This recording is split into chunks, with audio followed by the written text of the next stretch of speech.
when you're mailing to your CRM file, so there's people who have purchased from you before, response rates go much higher than they are with prospects, people who have not purchased from you before. And so typically you can actually send catalogs to those folks and have cost per orders, marketing cost per orders that are as low as $5. You get super high response rates. This is the E-Commerce Braintrust, a podcast about building momentum online for established consumer brands. Join our hosts and their expert guests for high-level conversations about e-commerce strategies, trends, and innovations. Access our Braintrust and boost your brand's e-commerce potential.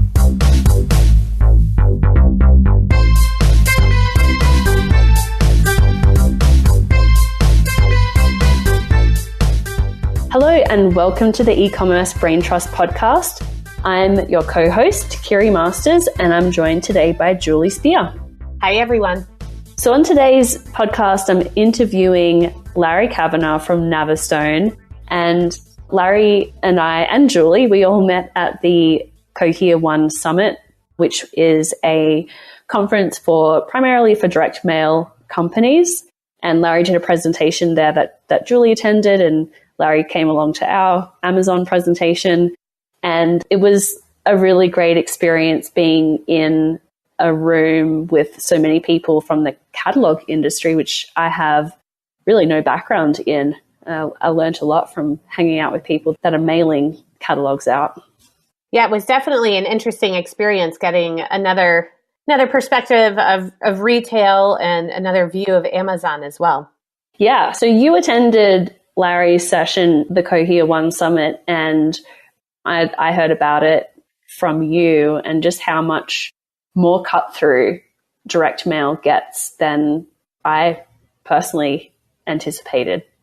Yeah, I definitely walked away with a lot more knowledge and info than I ever had before. And just Larry shared some interesting information about how brick and mortar like Target with their Cartwheel app that shoppers can use to scan for discounts, how that's, I just, as a consumer before way back, I just thought this was a great idea for getting savings and that it's a direct source of information to Target about who I am as a shopper and what I'll likely buy down the road is also then used for the direct mail that I receive. Right. So it's very interesting insights in that regard. Yeah, for sure. So we're going to run the interview with Larry momentarily, and we'll come back and Julie and I are going to recap some of our takeaways from the interview. But before we get into it, just a little bit of background on Larry. So Larry has been in the e-commerce and internet marketing game for a long time. He founded an e-commerce software firm in 1999 that was acquired and has been in the industry ever since. Today, he heads up Navistone, which is a unique group of direct mail customer acquisition prospects, which is different to what your traditional direct mail list is, where you might get a list of customers that have bought a product in a particular category in the last 6 months or something like that. What Navistone does is they actually take online browsing data about customers and provides that information to brands who want to target customers who've been searching for particular products or doing research in a particular category. And what that means is you're able to use direct mail to target interested buyers, and direct mail has a much higher penetration rate once it gets through to the customer. So it is a really neat way of bringing online data, online research data to the direct mail world. And so, the solution here is pretty neat, and Larry is a great person to talk to about the evolution of direct mail and how brands are using that now and being really successful with it. So let's run the interview now, and we're going to come back. Julie and I are going to do a recap once we get back.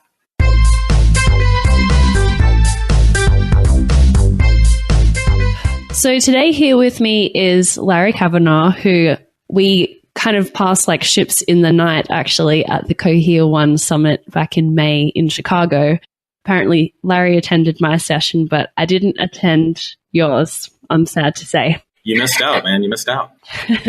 So Larry is a e-commerce and internet marketing expert, and you originally started out with DM Insight, a e-commerce software firm in 1999. So your e-commerce and internet marketing blood runs thick. It does. And actually, even before that, sort of presaging a little bit what we're going to talk about, I spent sort of the first 14, 15 years of my career in the classic direct mail catalog world.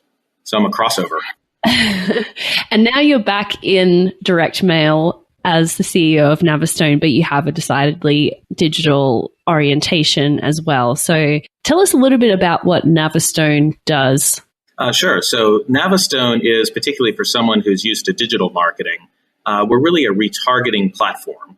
I'm sure you and your listeners are very familiar with, when you visit a particular website and then leave that, you'll see an ad for that website follow you around the internet. Classic digital display retargeting. But what Navistone does, though, is rather than show digital display ads to people who visited and left your website, we allow you to actually we allowed advertisers to send direct mail to those folks who visited their site, just to their own site visitors. What we're really taking advantage of is the fact that, the best prospect audience for really any business are the people who have taken the time and energy to come visit their website. As well as, businesses spend a lot of money driving traffic to their website. But a lot of those people, most of those people, 90, 95%, leave without making a purchase. And so we allow businesses and advertisers to use direct mail as a way of really recontacting and try to tempt some of those people back to their site to make a purchase. That's really cool. And so what size companies do you typically work with? So, because we're a retargeting platform, certainly the amount of web traffic somebody has on their website is important to us. So we're usually, if you look at like Alexa rankings, for example, we're looking for businesses that are ranked in the top 50,000 inside the US, which generally translates to, somewhere north of 100,000 monthly unique web visitors. We go across sort of like all kinds of industries, though. While we do have a number of retail clients, what we do actually works in a lot of different industries. So we've also got, automotive, mortgage, vacation travel, home services like roofing and lawn care, even higher education like colleges and universities. So I've listened to a couple of previous interviews that you've done about direct mail and one recently about direct mail is not dead. And the point that you made is that in order for a channel to be dead, it has to do things that are already replicated in the ecosystem. And your point is that direct mail does things that other marketing channels can't. So I'd love for you to explain that a little bit in more detail for us. Sure. And thanks for listening. You picked up on a very important point there. I'll start by not talking about sort of why direct mail is unique, but really just sort of like a level set for your audience, some of whom who may not be familiar with direct. So last year, businesses in the US spent more than $45 billion on direct mail, which is more than businesses spent on digital advertising with Google. Those businesses send out more than 80 billion, again, that's billion with a B, pieces of direct mail. So just from the, sort of like the sheer numbers, it's clearly, not a dead advertising medium. In fact, it's still a very alive advertising. I think people get the sense that it's dead because the growth rate of it has been, pretty modest, in like the, 2 to 5% range, whereas digital advertising has, had enormous growth rate. But it's still, like this huge industry that's out there. So what direct mail does that other mediums don't do is number one, particularly digital mediums, is direct mail drives a very high direct conversion rate. The response rates to direct mail can be anywhere from 50 to 100 times greater than digital display advertising. The thing about direct mail is if you can identify, a really interested audience, if you've got that audience component really nailed, direct mail is really your most effective way of converting that audience into, a customer for you. Not only most effective in terms of like the raw numbers it converts, but also most effective in terms of what your actual cost per conversion is. Another thing that's different is with direct mail, you don't have to worry about ad blockers or spam boxes. You can actually reach your intended audience, at a very high rate. Direct mail also has a lot more permanence to it. If you think about like a postcard that gets mailed into a house, a lot of those postcards, if it's a relevant piece, will get posted up on refrigerators and stay there for weeks. A catalog that gets sent in Might be by your nightstand, or might be by, in your living room or your kitchen for months. In fact, back when I was in the catalog world many years ago, it's actually fairly common to get orders from a catalog that you mailed months or even years ago. Direct mail just has a lot more permanence than particularly digital advertising does. Last thing I'll say is that, if you think about that direct mail box, there's actually a lot less competition today inside of your direct mail box. Most people get at most, 4 or 5 pieces of advertising mail a day. So there's a lot less competition than you might have in, email or in Facebook feed or in other digital channels. And I think this is because, this is not a cheap medium. Direct mail is an expensive medium on a per piece basis. And as a result, it kind of weeds, it really requires that the advertiser be very thoughtful and make sure they're putting out a piece that's very relevant. And so as a result, you get a lot less competition for that audience than you'd get in another medium. That's a really interesting point and something I want to dig into, because one thing that I had heard at the Cohere One Summit from other catalog companies is how effective direct mail is today for millennials, because millennials never had the junk mail problem that other demographics do. So can you give us some examples of direct mail that are working really well with millennials and sort of unexpected pieces that you've seen perform really well? Well, I think I'll go to the classic one. And since you're talking about the Cohere One conference, and this one is probably the most relevant for retailers as well. But the classic one is a catalog, the 64 to, 82, to 64 to 84, 100-page kind of book that my 24-year-old daughter even calls, hey, Dad, I got this cool magazine that I'm flipping through.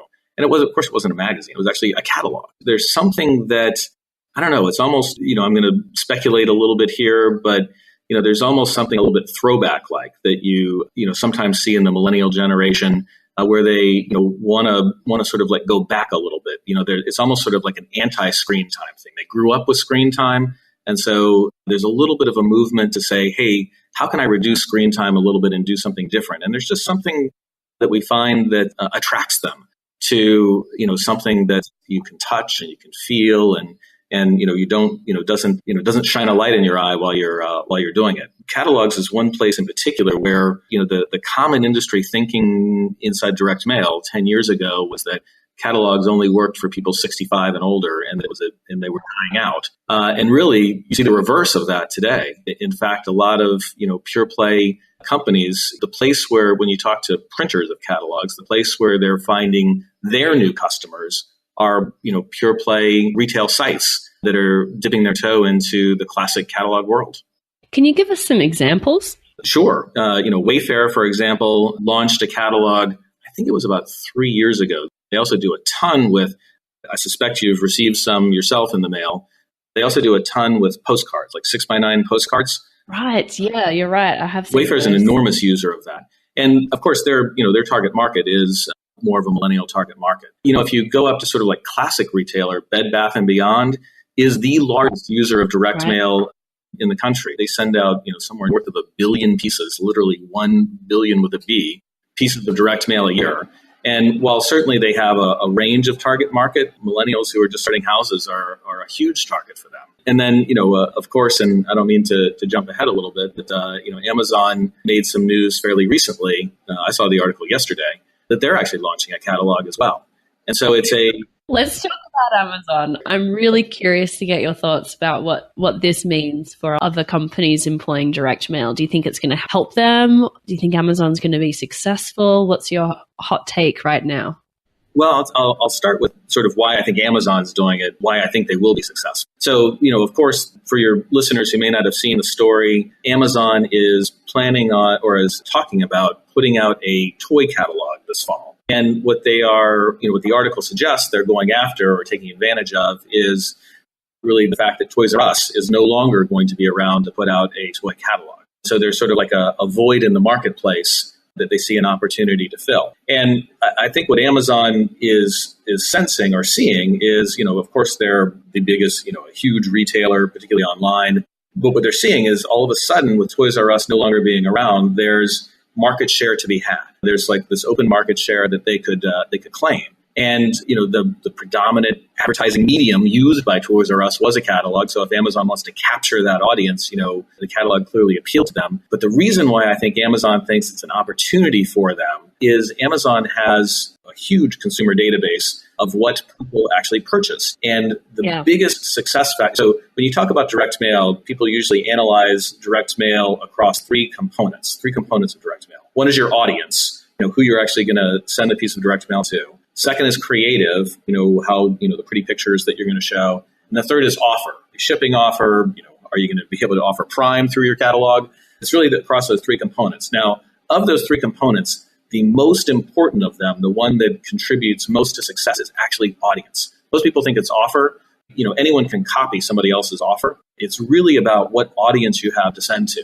And so Amazon has a huge leg up on the competition by being able to draw out of their own database a fantastic audience that's likely to be highly responsive to this piece. So I think the reason why they're doing it is fill a void, and they have an advantage they know no one else can copy. In terms of what I think it means first of all, does that make sense, or any questions on that? Yeah, that makes a lot of sense. And yeah, Amazon, I think where you're going with this is how advanced Amazon is in each of those areas.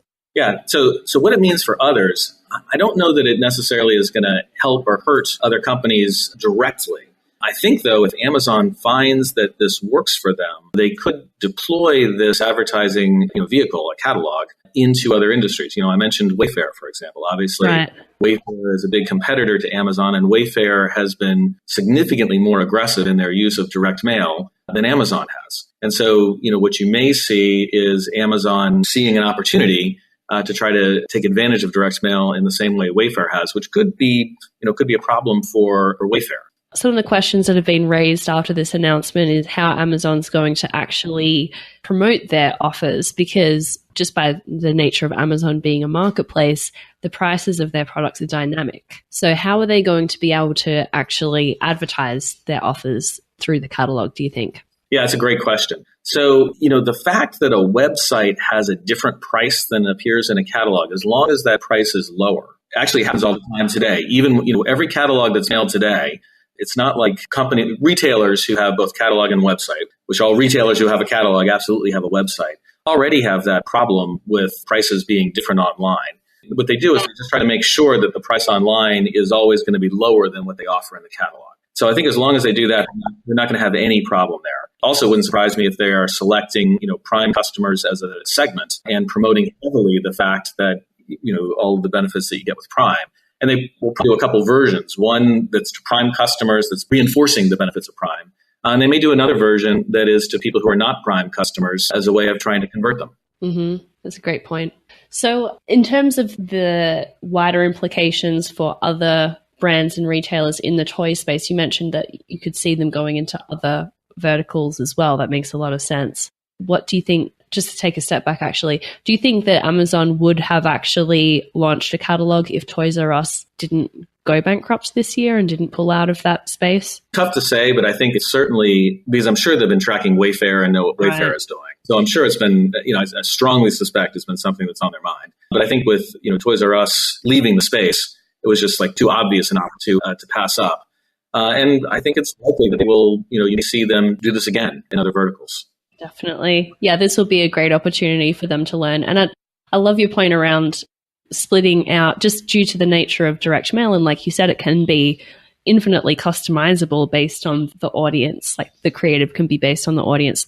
They will be doing multiple versions for Prime members versus non-Prime members. And then they just have so much information about their households. They'll know that I have a 2-year-old son. They'll know the ages of the family members just from their purchasing history. So it's, I think, going to be really fascinating to start seeing these direct mail pieces come out in the holidays and see what they've done around segmenting and custom dynamic sort of content and what they've done to address the pricing question. So I want to switch gears a little bit and talk about, for our listeners who are managing consumer product brands, what should they be thinking about with direct mail in terms of what is a good use case for them to look at direct mail, and how would you recommend them start thinking about direct mail as a channel? Yeah, so direct mail tends to work best. And, the Amazon case is a little bit different, and I'll dive into that case in a minute. Direct mail tends to work best with things that are considered purchases. And I'm talking beyond just retail, I'm talking direct mail in general. So by a considered purchase, I mean something that you're not just going to go online and immediately purchase, on the first visit. Something that you might tend to research, something you might tend to think about a little bit more, tends to be, higher dollar items as a result. And so I think, one use case to think about is if, a retailer is selling, a luxury good, or if they're selling, furniture, for example, which tends to be a higher average order item. That's one place where direct mail can be highly effective. The second place where direct mail can be highly effective, even if you have sort of lower price point items, which, in the Amazon case with toys are, of course, lower price point items, has to do with when you already have, in the industry lingo, it's a house file or a CRM file, where you already have a group of people who have purchased from you on a regular basis, and you have new seasonal merchandise frequently. A direct mail piece or a catalog in particular is a great way introducing to your already existing customers. Here's our new assortment.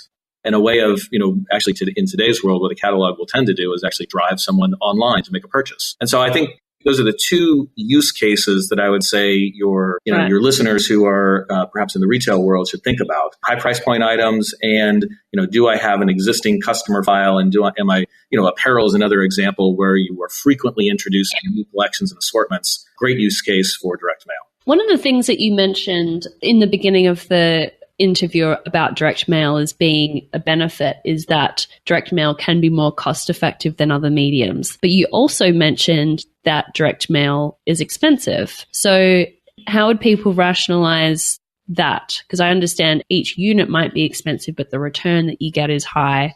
So when thinking about budget and potential ROI, what would you recommend brands think about there?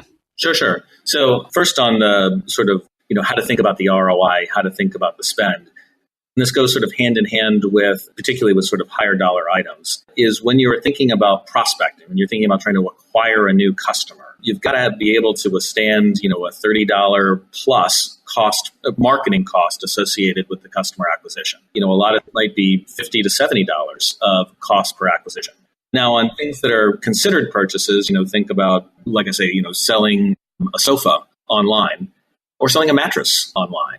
Those kinds of customer acquisition costs work out fine, actually can make a lot of sense. When you're mailing to your CRM file, so there's people who have purchased from you before, response rates are much higher than they are with prospects, people who have not purchased from you before. And so typically you can actually send catalogs to those folks and have marketing costs per orders that are, as low as, $5. You get super high response rates from people who have bought from you in the past. I'd think about it that way. And in terms of the efficiency question, again, if you have that right audience, if you have that high responding audience, if you send that high responding audience, just digital advertising, your conversion rate is going to be fairly low just because it's not an aggressive advertising medium. Whereas direct mail has both that permanence, longer permanence, longer life, as well as, sort of less competition in the mailbox where it's delivered. And so, your ability to convert that high responding audience into customers is much greater with direct mail. But if you target direct mail wrong, if you have the wrong audience, you can waste a lot of money fast. So I would tell your listeners to think about audience first. That's a great point. Well, thank you for coming on the show and giving us some insight into an area that is going to get a lot more attention now that Amazon's producing a catalog, and is definitely worthy of investigation from brands that haven't explored that channel before. So just before you go, tell us where our listeners can learn more about Navistone if they're interested in your services there. Oh, sure. At navistone.com. We also have a podcast there where we talk about direct mail and a number of blog articles that explain direct mail further, and would hopefully allow your listeners to learn quite a bit more about Navistone, but also about whether direct mail is right for them. That's great. Well, we'll link up to the blog and the podcast in our show notes for this episode. Thanks again, Larry. Talk to you soon. Thank you very much.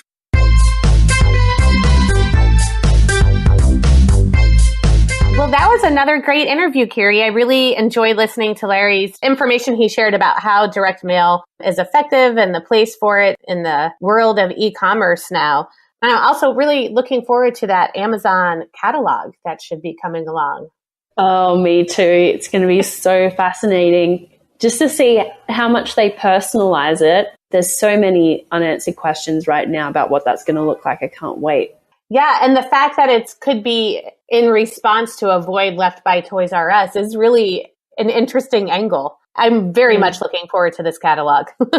You're going to hide it from your kids? Yeah, my son likes to go around and earmark pages in those catalogs, and then it turns out that the entire catalog is earmarked. So hard to narrow down his list based on his research in catalogs. He's got big goals. He does. I appreciate that about him. Yeah, that news came out, and I wonder if I think I asked Larry this question, whether they would have done it if Toys R Us hadn't fallen out of the picture recently. But it really does go to show the innovativeness of Amazon. And a lot of people would say, well, catalogs aren't really that innovative. Brick and mortar really isn't that innovative. The point is that Amazon's come along and disrupted every category and channel people said that they couldn't do. And bringing the catalog back is just another example of this. Yeah, they are the master disruptors. One of the things that Larry emphasized throughout that I think is just overall a point to always consider is he really emphasized audience first, that for direct mail to be successful, it's the most important factor in any direct mail campaign. And so who knows audiences better than Amazon, given the huge amount of data that they have about customer search habits and customer purchase habits. So that whole audience first guide to operate under is an important one. Yes. The other part of being successful with direct mail, he mentioned, is content and the offer. Amazon has, if they're able to target the content to the audience, then that's a win. And I don't know how they're going to advertise prices in this catalog. I think Larry made some good points about there being like a maximum price advertised, but then they have the pricing information as well. And to the point you made around, they understand who you are. They know what you're interested in terms of what's going to help you get over the line with that purchase. As an example, with the Amazon advertising platform, AAP, which is Amazon's display ad network, when you're creating ads on AAP, you're able to choose between different creative options, but one of them is whether you display the price or the buy now button or the star rating of product reviews in ads. And then once Amazon's actually figured out what you as a consumer are more likely to respond to, whether you're more likely to respond to reviews or the buy now button or whatever, that builds into their system of figuring out how to target you specifically as a shopper. So they're absolutely going to have a really robust knowledge of how each consumer likes to shop and go along the purchase journey, and then tailor that to their direct mail as well. I wonder if I should really keep them on their toes and consciously make different decisions with my clicks going forward. I think the marriage between the direct marketing and e-commerce, there's a lot of opportunity there. And it definitely is one that there's a lot to dig into. This was really interesting in learning the details from the direct mail perspective. Yeah, definitely. And it's something that a lot of companies are doing to target younger audiences as well, because there's a lot more cut through there. Well, and that the point of direct mail almost being like a throwback and that being something that appeals to millennials, that was interesting. Kind of your retro shopping habits, I suppose.